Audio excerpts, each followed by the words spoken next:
Aquí tenemos a Pilar Mora, que es nuestra invitada y que definitivamente tenemos un tema severamente interesante el día de hoy para compartirles a todos ustedes.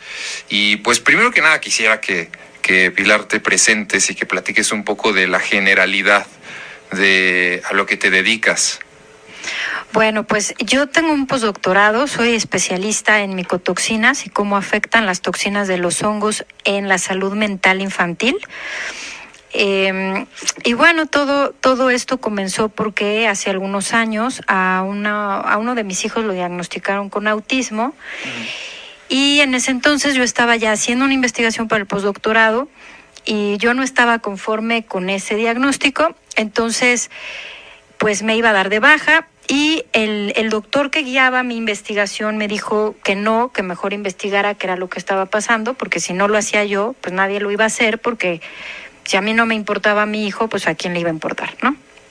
Así que un día se me quedaron las palabras en la mente y un día me desperté y dije, bueno, pues sí tienes razón, si no lo hago yo, no lo va a hacer nadie. Así que a raíz de eso fue que investigué qué es lo que podría haberle estado pasando y afortunadamente lo encontré, y la causa de ese padecimiento que sí parecía autismo, pero no era autismo, era una infección intestinal, fue un hongo. Entonces, desde ese momento, desde que yo descubrí qué era lo que estaba pasando, me he dedicado a investigar más y más y más qué es lo que hay atrás de todo esto. Y afortunadamente, solo cambiando la alimentación se eliminó el problema. Entonces, todas esas características que parecían autismo se eliminaron. Entonces, pues ya llevo casi que son como 8 años investigando este tema y pues he encontrado cosas que no me hubiera imaginado jamás. ¡Qué locura!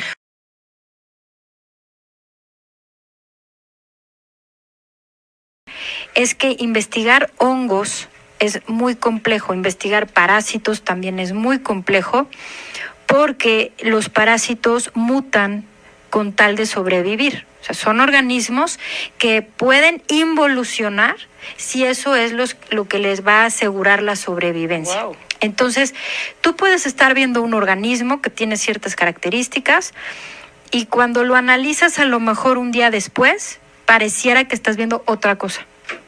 Entonces ya no sabes si es lo mismo o no es lo mismo. Y obviamente la dificultad de los hongos es que son muy difíciles de clasificar. Hay millones que no se han clasificado. Entonces es que no sabemos ni siquiera qué en realidad qué son.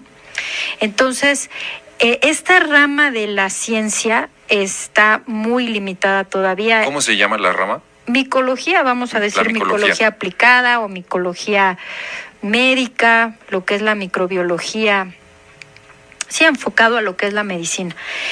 Todavía está en pañales. O sea, ahora se ha hecho investigación y se habla mucho de la flora intestinal. Últimamente oímos mucho de los probióticos y la microbiota y los fermentados y todo esto. Pero en realidad esto va mucho más allá, porque estos organismos, lo que se sabe ya, que se demostró en Stanford hace algunos años, fue el doctor Robert Sapolsky el que lo demostró, es que estos organismos pueden determinar conductas, emociones, pensamientos que no son tuyos, que son del organismo que te está parasitando, y como son organismos inteligentes, te van a manipular para hacer lo que ellos necesitan para sobrevivir. Y que es justamente las conclusiones que tú llegaste anteriormente. Tuve la oportunidad de leer tu libro lo leí hace meses, y hubo 2 cosas que me llamaron la atención. Evidentemente la que estás diciendo, y la segunda que tiene que ver con que lo denominas el segundo cerebro, que es toda la flora intestinal, ¿no? Entonces, quisiera que primero ahondáramos, para cerrar el tema que me parece interesantísimo, ¿cómo es que... Es decir, ¿qué conductas son las que las bacterias tienen con nosotros. ¿Cuáles son esas conductas? Ok, mira, te voy a poner un ejemplo hablando del Toxoplasma gondii, que es un protozoo. Ese organismo lo hemos oído que tiene que ver con los gatos, ¿no? Los gatos son los que nos van a transmitir ese parásito. ¿Qué es lo que hace este protozoo, el toxo, cuando infecta a un ser humano? Lo que va a hacer es que en el cerebro va a cambiar el sentido del miedo por placer. O sea, lo que te da miedo generalmente, este organismo va a hacer que te cause placer de tipo sexual. Wow. Entonces, claro que la persona que está intoxicada con toxo, además de que hay personas que tienen dolores de cabeza muy fuertes, o sea, tienen malestares físicos, también van a hacer cosas que a otras personas les causarían miedo, como por ejemplo manejar a altas velocidades en la noche con los faros apagados o en motocicletas, o sea, hacer cosas que sabes que son muy peligrosas. Eso casi siempre coincide con una persona parasitada con toxo. Es decir, son patrones, o sea, el patrón del toxo es lo que mencionas, que tiene que ver un poco como con conductas muy arriesgadas. Es una de las conductas. Otra conducta que hace el toxo es hacer que traigas gatos a tu casa. Esta imagen típica de la señora o señor que vive solo con 50 gatos es porque ya está intoxicado. Wow. Lo que le pasa a estas personas es que el olor de la orina de gato les causa placer sexual. En vez de que sea desagradable para ellos, es muy agradable y eso les causa. Entonces, los hace personas aisladas, solitarias, y entonces traen más a más gatos porque ese olor... ¿Y el que está parasitado se da cuenta de eso? O sea, no. ¿Yo me doy cuenta de que eso me está produciendo placer o no? No, porque este organismo va a interferir con las conexiones cerebrales, entonces, pues para ti ahí me gustan los gatos, ¿no? Y hasta ahí vas a llegar. Pero realmente se alimentan, digo, ahí es como digamos el ciclo, ¿no?, de vida de los parásitos es ese, ¿no?, que se alimentan de, me imagino, perdón un poco la ignorancia, ¿no?, pero las partículas o del gato, de bueno, que se en el caso del toxo en particular, lo que hace que la persona infectada traiga más gatos a su casa, es que el toxo solo se puede reproducir en el intestino de otro gato. Entonces, para asegurar su supervivencia, necesita atraer a más gatos. Ya, ok. Entonces, la persona que está infectada va a traer más gatos a su casa porque entre más olor a orina, más placer sienten. No, es una de las razones por las que traen tantos gatos. Alguna vez tú y yo comentamos el tema de la kombucha y sería interesantísimo porque hoy está muy de moda que todo el mundo anda tomando kombucha y desde que tú me dijiste que no, ya no la tomo, o sea... Bueno, el tema de la kombucha sí es un tema porque ahora resulta que todos son expertos fermentadores y todos fermentan kombucha y kefir y búlgaros y tíbicos en sus casas y la realidad es que son caldos de cultivo. Y si tú no sabes bien lo que estás haciendo, lo que estás es literalmente cultivando organismos que no sabes qué son y después pues te tomas eso. ¿Qué es lo que pasa con el kombucha específicamente? El kombucha es un hongo y en Japón, porque es originario de Japón, lo fermentan en barricas de roble blanco. Entonces, hay todo un proceso de fermentación que tiene todo un porqué y un cómo. Lo que yo veo que sucede en México es que fermentan el hongo, lo tienen hasta en barriles, tambos de plástico allá en el garage. O sea, da lo mismo donde sea. Y al ser un caldo de cultivo, lo que hace es que ahí van a vivir muchos organismos distintos en un sistema que se llama simbiosis. O sea, entre ellos mismos se ayudan a sobrevivir.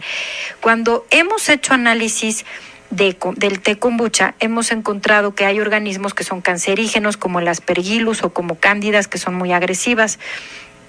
Pero bueno, pues la gente se lo toma pensando que va a equilibrarle entonces que los va a limpiar. Que los va a desintoxicar y que la flora intestinal. En realidad, claro que el té kombucha puede ser curativo, pero yo creo que en Japón la gente que lo sabe cultivar muy bien. Yo me he dado cuenta de que las personas que se intoxican con té kombucha coinciden en decir que ven a un hombre pájaro, por ejemplo. Y ese hombre pájaro es un ser de la mitología japonesa que se llama Tengu. Entonces está relacionado porque al final son hongos y los hongos, muchos son alucinógenos. Entonces, me he dado cuenta en casos, gente que me lo ha platicado, que cuando suspende el té kombucha se terminan las alucinaciones del hombre pájaro, ¿no? Wow. Y aparte está muy interesante porque ahí se puede distorsionar muchísimo la realidad en que yo ya estoy viendo a mi guía, ya estoy viendo a mi maestro o a mis seres, ¿no? Y al final cuando realmente son los hongos que estás alucinando. Exactamente. Sí, estás alucinando. Exactamente. Porque los hongos microscópicos también son alucinatorios. O sea, te hacen ver cosas que no son. Incluso es muy interesante ver cómo modifican la percepción, ¿no? Tengo un caso de una chica que me decía, es que yo no puedo creer los novios tan feos que yo tenía. ¿Por qué no me daba cuenta que eran todos tan feos y tan desagradables? Y, o sea, ahora que los veo no puedo creer que hayan sido mis novios, ¿no? Entonces, estos organismos de verdad cambian la percepción de la realidad. De la realidad. ¡Wow! ¡Qué interesante!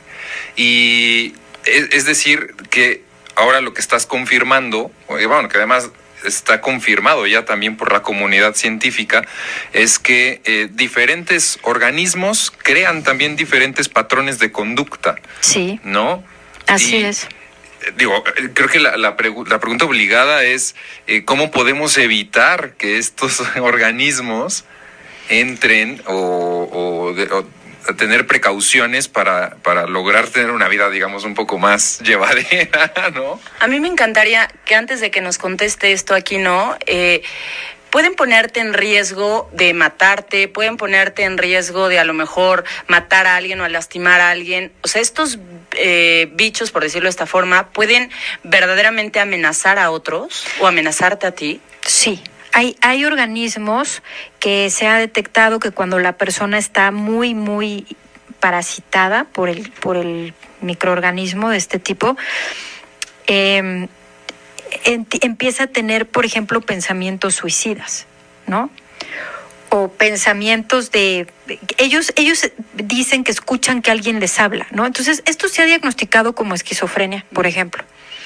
Pero ellos reportan decir, por ejemplo, es que me están diciendo que vaya por un cuchillo y mate a mi hermano, por ejemplo, ¿no? Eso es algo que yo oigo más de los niños. Los adultos difícilmente lo van a decir así tan, ¿no? Sin pensarlo. Pero los niños sí lo dicen. Y lo que yo me he dado cuenta es que una vez que se hacen cambios en los hábitos, esto empieza a desaparecer. Estos pensamientos y estas conductas desaparecen completamente, porque el organismo es el que está generando esos patrones de pensamiento que son erróneos. Y al final, bueno, lo que tú sabes y lo que has visto es que a simple vista no se ven. O sea, si yo voy con alguien y que me saque sangre para checarme o que me tome alguna muestra, no se ven muchos de estos microorganismos que tú hablas. No se ven porque muchos de ellos, específicamente los hongos, se pueden confundir porque son muy similares a los glóbulos blancos, que son los linfocitos, por ejemplo, los eosinófilos, los neutrófilos. Hay muchas células que se parecen a simple vista. Obviamente ya cuando se utilizan tinciones o se utilizan técnicas de diferenciación específicas, los podemos ver.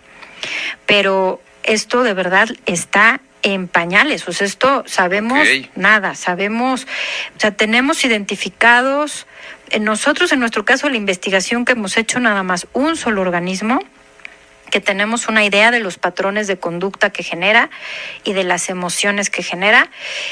Del otro que les hablo, el toxo, esta investigación se hizo en Stanford, pero la realidad es que se sabe muy poco de qué organismo es el que causa qué pensamientos y qué conductas y qué emociones, porque incluso hay organismos que al robar electrones, que es literalmente energía negativa, se van a alimentar de energía negativa. Entonces causan situaciones en las que hay ira, hay envidias, hay odio, porque eso mismo los está alimentando de forma literalmente energética. Y por ejemplo, si yo voy con un micólogo normal, quizá no me pueda decir que tengo esto, tendría que ir contigo, ¿no? O sea, es como, no cualquiera puede ver lo que tú ves. Bueno, en realidad es que yo me he dado a la tarea de invitar a investigadores, a biólogos, micólogos, psiquiatras, homeópatas, que se interesen por esto porque es real.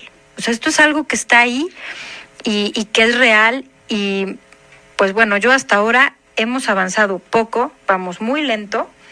Y en otros países, a mí me parece que es muy difícil hacer esto. El doctor Sapolsky, el doctor Robert Sapolsky, cuando publicó los resultados de su investigación, tuvo muchos problemas.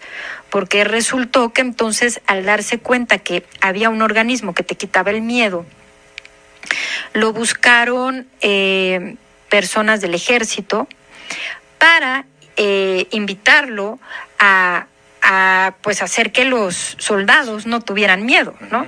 Yeah. Y que fueran a la guerra con más valor. Entonces él no se prestó a hacer eso y bueno, pues terminó yéndose de Estados Unidos. Ahora trabaja investigando por qué las cebras no se estresan en algún lugar de África, ¿no? O sea, literalmente así de radical. O sea, cambió radicalmente de... Sí, porque él no quiso. O sea, él decía que él hacía investigación por el ser humano, para el ser humano, no en contra de él, ¿no? Sí, o sea, tenía ese valor, ¿no? Que evidentemente hizo que negara la invitación del ejército. Entonces, eso truncó la investigación. Chin, qué lástima. Y ya. Pero bueno, a ver, de todas formas, se formó ahí un nicho de científicos en donde estás tú adentro, en donde están investigando, ¿no? Sí, estamos... Un poco como que les dieron la estafeta. Bueno, sí, yo ya... llevo algún tiempo observando porque verdaderamente es súper difícil demostrarlo todavía, pero hemos visto casos, hemos tenido casos, por ejemplo, en los que un niño que no habla arroja un parásito que mide 90 centímetros y entonces empieza a hablar, ¿no? ¿Cómo? ¿Arroja de 90 como una centímetros? lombriz, sí, como una lombriz de tierra que mide literal 90 centímetros, ¿no? Y entonces el niño empieza a hablar. Sí, esas cosas he visto que son, ¿cómo? ¿No? Esto estaba ahí adentro y por eso el niño no hablaba. Hay casos que se dan así. O el caso de la niña que no tenía pelo. Ay, sí, una vez tuve el caso de una chiquita que se le cayó todo el pelo. Y pues bueno, entonces empecé a investigar qué fue lo que le había pasado. Y ella estaba infectada con un hongo que se llama Rhizopus.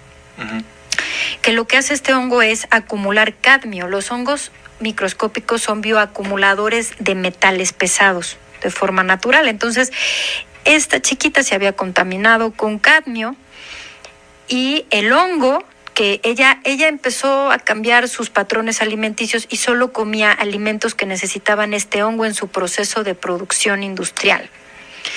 ¿Y qué hizo el hongo? El hongo atrapó el cadmio excedente, pero como consecuencia se le cayó todo el pelo. O sea, fue un efecto de la toxicidad del hongo. Perdió el pelo. Pero también veía a un lobo. Ella veía a un lobo y ella decía que el lobo le decía cosas y en realidad ese caso fue muy particular porque creo que es el único caso que he tenido yo en el que no me pareció conveniente reducir la población del hongo. Si yo reducía la población de ese hongo, el cadmio se iba a liberar y muy probablemente iba a desarrollar cáncer muy rápido. Entonces, pues no era lo más conveniente. Pero ella decía que veía un lobo y que el lobo le decía cosas. Y ella también decía que venía de otro planeta y decía muchas cosas, platicaba muchas cosas, ¿no? Entonces, sí, un poco extrañas, digamos, ¿no? Extrañas a lo mejor. Fuera de lo normal. Que parecen fuera de lo normal. Sí. Entonces yo a veces he pensado si es que estos organismos sí crean algún tipo de conexión con otras realidades o nada más son alucinaciones. O sea, eso yo todavía no lo puedo describir con precisión. Sí, ahí hay muchas incógnitas todavía. Y aparte estaba muy interesante porque tú me mandaste la foto y el hongo era una bolita de pelos. Sí. Eso es o sea, era una bola de pelos horrible. Entonces, cuando una persona no para de comer lo mismo, es porque está alimentando un organismo que de eso se alimenta, o ese es su, vamos a decir, lo que necesitan para reproducirse y desarrollarse. Pero yo he tenido niños que comen tierra, literalmente tierra. Entonces, estos organismos crean patrones alimenticios. Es como personas que solamente comen 5 o 6 cosas y lo demás no les gusta, porque el sentido del gusto lo van a limitar. Ellos empiezan a cambiar tu sentido del olfato, son organismos que les gusta el azúcar, les gustan los cereales. Entonces, van cambiando tus hábitos alimenticios, y al consumir muchos cereales, muchos azúcares refinados, pastas, ¿qué va a pasar? Se va a empezar a intoxicar el hígado y no va a haber producción de bilis. Propicias sí. el campo idóneo para que ellos se puedan reproducir, ¿no? Exacto. Fíjate, qué interesante. Y yo tengo una pregunta, a ver, que me acaba de surgir. Yo tengo el bicho, el hongo, lo que sea, y ¿te lo puedo pegar a ti? ¿O aquí no? O si yo ando por aquí en la vida, o ¿te lo puedo contagiar? ¿Cómo se podría, o eso no se puede? ¿O qué pasa con eso? Bueno, la flora intestinal, por supuesto que se puede transmitir de persona a persona. Por ejemplo, cuando nace un bebé, los bebés, hablan de que los bebés nacen y son casi estériles, pero no es así. Los bebés ya traen mucho de la mamá, pero, por ejemplo, vamos a poner este ejemplo que es muy simple. Un beso apasionado, ¿no? Esos de telenovela. Te pasan más de 10,000 millones de organismos. Wow. Entonces, no es que se te contagien, pero sí se transmiten. Y luego, ¿qué va a pasar? Mientras que tu flora intestinal esté fuerte y equilibrada, tu sistema inmune va a funcionar bien, entonces te lo pueden pasar y como entra va a salir.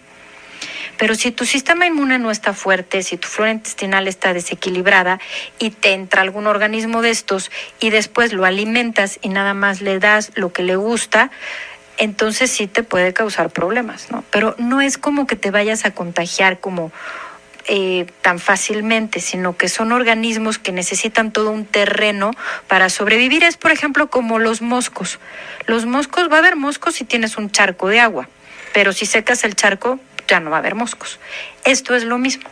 Si tú tienes un ambiente adentro de tu cuerpo, un terreno biológico apto para ellos, van a sobrevivir y se van a reproducir. Y si no, no. Entonces no es tan fácil como que se te vayan a contagiar. Que se transmiten, sí se transmiten todo el tiempo. Y están en el aire, en el agua, en todos lados. ¿Y esto se da más frecuente en niños o en adultos o realmente...? No, realmente puede pasarle a cualquier persona. Obviamente un niño que ya tiene una flora intestinal muy desequilibrada y está parasitado, si eso no se atiende, conforme vaya creciendo, el problema va a ser peor y peor y peor, y puede ser que de adulto ya sea un problema grave que se manifieste como alcoholismo, drogadicción, problemas para socializar y algún otro mucho... Bueno, hay un abanico muy amplio de cómo se puede manifestar esto, ¿no? Pero en realidad yo me he enfocado, mi trabajo se ha enfocado a los niños, porque creo que corrigiendo esto en un niño puede tener una vida feliz y ser sano y poderse relacionar bien y tener niveles de aprendizaje considerados normales, ¿no? Ya en los adultos es más difícil, pero sí he tenido casos de adultos en los que comprenden lo que les está pasando y toman cartas en el asunto, ¿no? No es tan fácil, pero sí. Y de tus impresiones personales, o sea, cuando te diste cuenta que estaba este mundo de la micología, ¿cómo quisiera saber, la verdad, un poco, o sea, eso, cómo fue en tu vida personal, o sea, ¿cómo fue para ti esa? Porque me imagino que fue un poco como una epifanía, ¿no?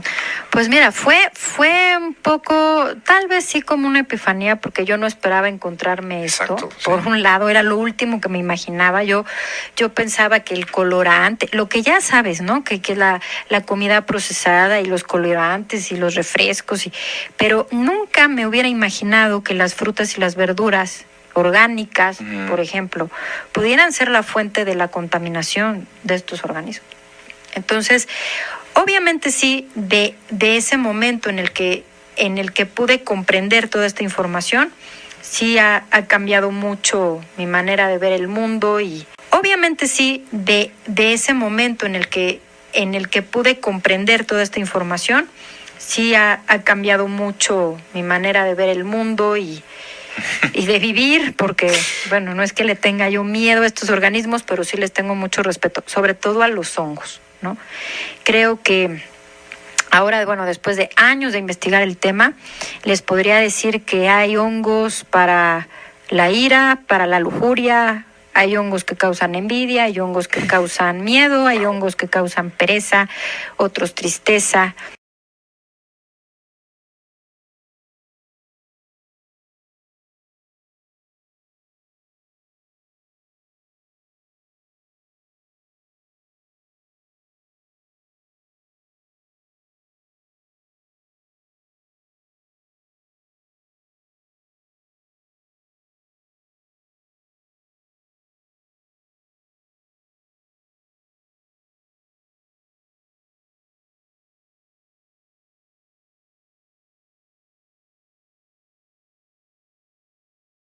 ¿Qué alimentos serán? Azúcares, azúcar Ok. procesado, alcohol, o sea, comida chatarra, Ok. pues, ¿no? Entonces, a mí me llama mucho la atención su caso porque ella es una chica muy sensible, muy inteligente y me ha descrito los procesos que tiene mentales cuando come estas cosas y cómo se siente y qué le pasa y qué piensa. Lo deja de comer y todo eso se elimina. Y es muy interesante también otro dato que les voy a platicar, porque estos como brotes de ideas exóticas que tienen que ver con los parásitos se manifiestan el día de la luna llena, Ok. generalmente, ¿no? Eso también tiene que ver los ciclos de la luna. traslación. Y de ahí viene el término lunático. Porque los días de luna llena hay más asesinatos, hay más violaciones, nacen los bebés, ¿no? Entonces, esto es así porque cuando es luna llena, estos organismos se reproducen. Entonces el metabolismo se incrementa, la toxicidad se incrementa y da lugar a que la persona haga cosas que no haría a lo mejor un día que no fuera luna llena. Que no fuera luna llena. Claro que esto es en combinación con otros factores. Entonces, si alguien de los que nos estén escuchando ya se dio cuenta que el día de luna llena no puede dormir o le pasan cosas raras, tiene parásitos. O sea, se tiene que desparasitar. Esa es la señal.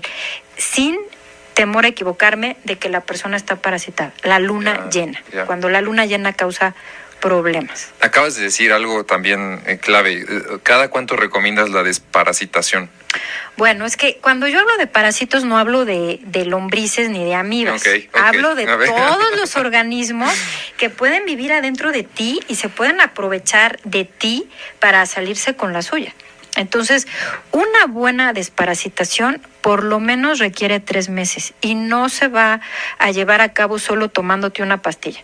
Tienes que dejar de alimentar al organismo que te está parasitando. Si no lo matas de hambre, no lo vas a controlar. Esto es como una guerra. Okay. Entonces necesitamos muchas estrategias para poderlos controlar, porque son seres con inteligencia. Además, eso también ya está Sí, eso también me demostrado. parece súper interesante. O sea, cómo o sea, es decir, que tendrían procesos inteligentes pues sí, de supervivencia, pero ¿de verdad es inteligencia lo que tienen? O sea, Pues mira, hay un experimento que de hecho está explicado en una plática de TED, si lo buscan en internet lo van a encontrar, que es un hongo que le ponen una hojuela de avena en un laberinto. Entonces es un hongo que es de tipo plasmático, ¿no? Y llega más rápido a la avena que una computadora. Entonces, yo creo que sí tienen algún tipo de inteligencia. Y otro caso que también ya se ha investigado mucho es que los árboles se comunican a través de las raíces por la información que los hongos transmiten entre ellos. A ver, otra vez, o sea... Otra vez. Los árboles en los bosques tienen raíces. Exactamente. ¿no? Y entonces, ¿qué sucede? Que en estas raíces crecen organismos, por ejemplo, algunos se llaman micorrizas, son hongos, ¿no? Uh-huh. Y estos hongos van a ayudar a que el árbol absorba los nutrientes de la tierra. Pero si hay un árbol enfermo... Son sus amigos, ¿no? Los hongos, de alguna manera. Unos son amigos, otros no, pero unos sí son amigos. ¿Qué va a suceder? Si estos hongos detectan que el árbol está enfermo, van a mandar señales de tipo neuronal, por ejemplo, como las de nuestro cerebro. Uh-huh. En la tierra hay estas conexiones entre las raíces, entonces los hongos mandan señales de tipo neuronal para que otros árboles bajen nutrientes y ellos puedan subirlo al árbol enfermo. Wow. Entonces, ahí si no es la inteligencia del organismo, sí hay una inteligencia que a lo mejor no podemos entender, que sí se manifiesta en estos organismos. Órale, eso... Vaya, para mí es algo que me vuela la cabeza. Ten por seguro que saliendo de aquí es que soy un ávido lector, voy a comprar algo referente a lo que acabas de mencionar, porque me parece que otra cosa, ¿no? Aunado a todo lo que estás diciendo, es que en el mundo fungi, pues es el menos explorado, de hecho, de todos. Entonces, es justamente lo que platicabas un poco al principio, que es el mundo, más bien, la comunidad científica casi no sabe al respecto. Saben mucho, pero son organismos muy complejos. Okay. Entonces, es muy difícil descifrarlos. Por ejemplo, se habla de que los hongos tienen 6 sexos. O sea, no hay masculino y femenino, no, hay masculino, femenino y otros 4 sexos diferentes en los hongos. ¡Qué locura! Entonces, ¿cómo es eso es que, ¿no? Sí. Y bueno, tienen propiedades muy particulares que no que son difíciles de comprender. Por ejemplo, hay algunos hongos que no cumplen la ley del espejo, o sea, no se reflejan. Uh-huh. Como cualquiera de nosotros nos reflejaríamos en un espejo. Bueno, pues hay hongos que no se reflejan. Con ley del espejo te refieres a este proceso psicológico en el que yo veo mis problemas en los de la otra persona, o... Exacto. Esos hongos lo que van a hacer es interferir con la empatía. Entonces, tú no vas a poder verte en otra persona, no vas a poder ser, pues, caritativo, no vas a poder ser generoso, no vas a comprender a la otra persona, porque estos organismos no te dejan reflejarte, encontrarte con la realidad, ¿no? Con otro ser humano, ¿no? Porque no dejan que te reflejes. Con esa capacidad empática. Exacto. Entonces yo creo que mucho de lo que se habla del ego tiene que ver con esto. Wow. Es el yo, y tú no existes, y yo primero y yo después.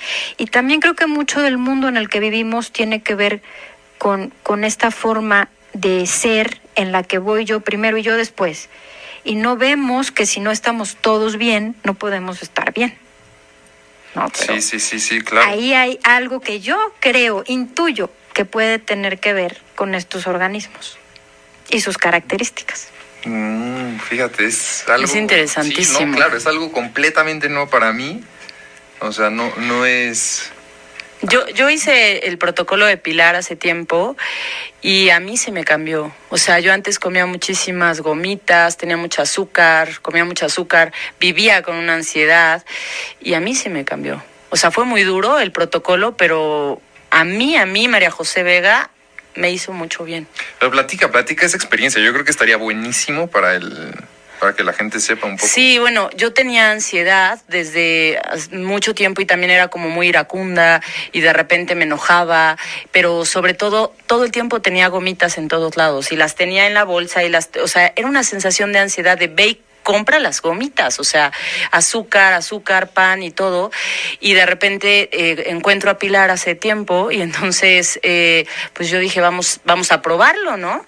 Y lo probé y verdaderamente a mí me cambió la vida después de haber hecho el protocolo. Después obviamente yo trabajé una parte a niveles emocionales, pero lo que me cambió la química cerebral es haber dejado el azúcar, porque hoy a la fecha tú lo sabes, sí. O sea, no como eso.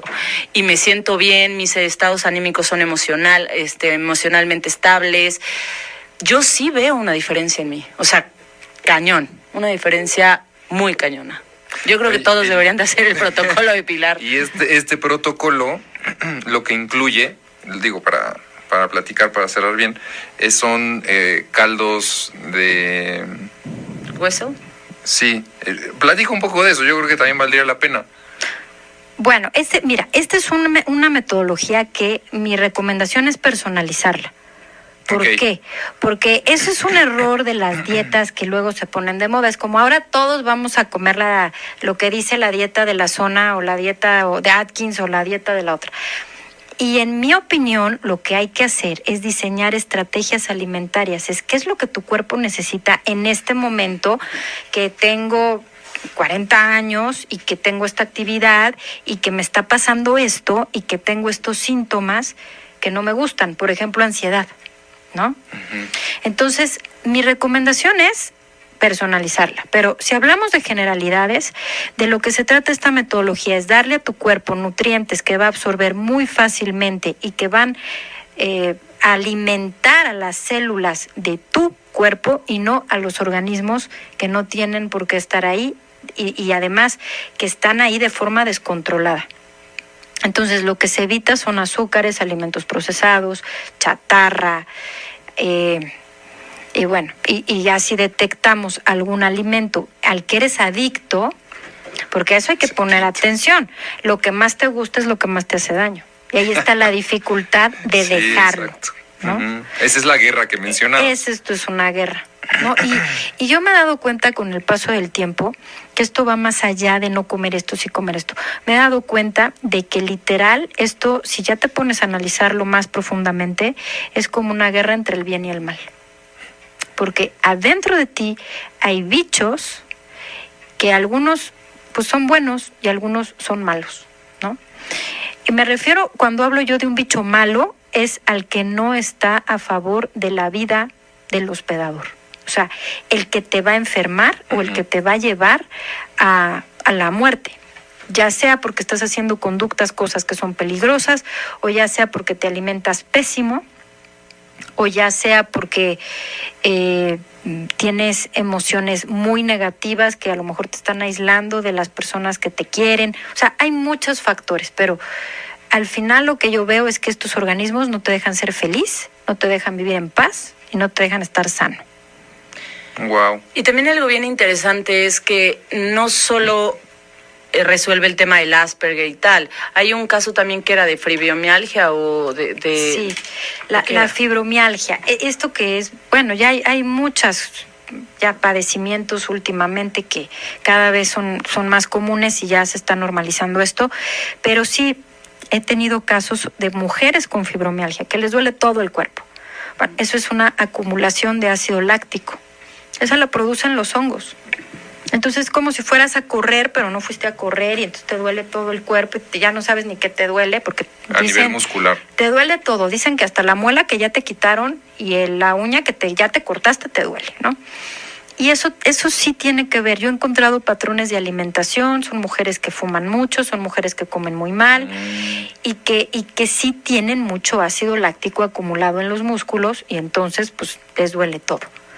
Pero cuando dejan de comer, sobre todo chocolates, les gustan no sé por qué mucho los chocolates a este grupo de personas. Cuando dejan de comer eso, mejoran muchísimo. Yo tengo un caso de una paciente que le mandé a Pilar y que después del tiempo regresa y me dice, después de 20 años que no me curaba, hoy tengo el 10%, el 5%, o sea, nada, no tengo absolutamente nada y estoy bien. Sí, tenía fibromialgia. Sí. Y o sea, yo lo he visto, yo lo he vivido. Es increíble lo que hace Pilar. Sí, entonces otra vez se comprueba esta ya famosa y milenaria frase de que eres lo que comes, ¿no? Eres lo que comes, pero más bien eres lo que estás alimentando. Fíjate, esto va más allá. Okay. Eres lo que estás alimentando. Sí. ¿No? Sí. Porque si tú en tu cuerpo tienes un jardín de flores, verduras y frutas, y eso comes, ¿no? Y comes bien, tienes tu granjita y tu... Eres lo que estás alimentando. Pero si tienes un basurero, pues va a estar lleno de cucarachas, ratas y todo lo demás. Y yo creo que esta pregunta también valdría mucho la pena. No sé si tenías la respuesta, pero podría ser hereditario, es decir, por ejemplo, si la mamá ya tiene estos problemas y está gestando a un bebé, al bebé le podría heredar esta misma, pues digamos, campo orgánico? Sí, mira, hay organismos que sí cruzan la barrera placentaria. Entonces, sí hay organismos que sí puede adquirir el bebé desde que se está gestando. Ahora, cuando nace el bebé, si nace por cesárea, pues ya va a traer ahí un hándicap, ¿no? Va a estar en desventaja, porque los bebés que nacen por vía vaginal absorben, bueno, o tragan flujo vaginal, y eso ya es flora intestinal para el bebé. Y después tenemos el problema de que las mamás que amamantan a los bebés y las mamás comen pésimo, pues los bebés van a estar mal desde bebés. Entonces, sí hay algo que sí le van a heredar a los niños. Y además hay otro factor. Estos organismos son epigenéticos. ¿Eso qué quiere decir? Que van a modificar tu cadena genética. A lo mejor a ti no te iba a dar cáncer, pero estás lleno de organismos que son cancerígenos, te da cáncer. Entonces, ahí ese es otro factor que hay que considerar. Claro. Sí, yo me quedo con esta idea de que, bueno, entonces no eres lo que comes, eres lo que alimentas, ¿no? Y que justamente en este, pues, en proceso sí es un poco como concientizar también cuáles son nuestros hábitos. ¿Qué es lo que tú haces recurrentemente para, pues, justamente evitar una complicación como estas? Yo personalmente en mi vida, mira, la verdad es que ninguno de nosotros, o sea, yo no te voy a decir que yo no tengo parásitos, no, todos tenemos, yo también tengo y todos tenemos, pero pues mi recomendación es limitarse, o sea, no nada más comer lo que te gusta, no limitar tu alimentación a ciertas cosas, porque es muy común que las personas desayunan todos los días lo mismo, comen más o menos lo mismo, cenan lo mismo, ¿no? Entonces eso es lo que va creando estos desequilibrios. Yo pues me desparasito de vez en cuando,